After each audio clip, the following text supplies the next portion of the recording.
நிதிநிலை அறிக்கையில் சமர்ப்பிக்கும் பொழுது அந்த அறிக்கை வருவதற்கு முன்பாகவே எதிர்கட்சிகளை சார்ந்தவர்கள் காது குத்து காது அணி விழா அழைப்பிதழ்னு போட்டிருந்தாங்க சோசியல் மீடியால.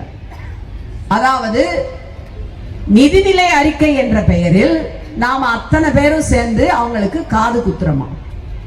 அதுதான் அந்த நிதிநிலை அறிக்கையினுடைய காதணி விழா அழைப்பிதழ்னு எதிர்கட்சிகள் போட்டிருந்தது. நான் அவர்களுக்கு ஒன்றை சொல்லிக் கொள்வேன். நாங்கள் உங்களுக்கு காது குத்துகிறோம் என்று நீங்கள் பொய்யான ஒன்றை பரப்புகிறீர்கள். யாருக்கும் காது குத்த வேண்டிய அவசியம் இல்லை. ஏனென்றால் எங்கள் முதலமைச்சர், நிதியமைச்சர் ஆகியோருடைய காதுகள், முக்கியமாக எங்களுடைய முதலமைச்சருடைய காதுகள் கர்ணனுடைய கவச குண்டலத்தை அணிந்து கொண்டு வந்திருக்கின்ற காதுகள், எளியோருடைய ஏழை மக்களுடைய குதைகளை கேட்கின்ற காதுகள், கர்ணனுடைய கவச குண்டலம் போல அதனை அணிந்து கொண்டு உங்களுக்கு என்று நிதியை வாரி வழங்குகின்ற கருணை உள்ளம் கொண்ட அந்த உள்ளத்தை உடையவருடைய காதுகள்.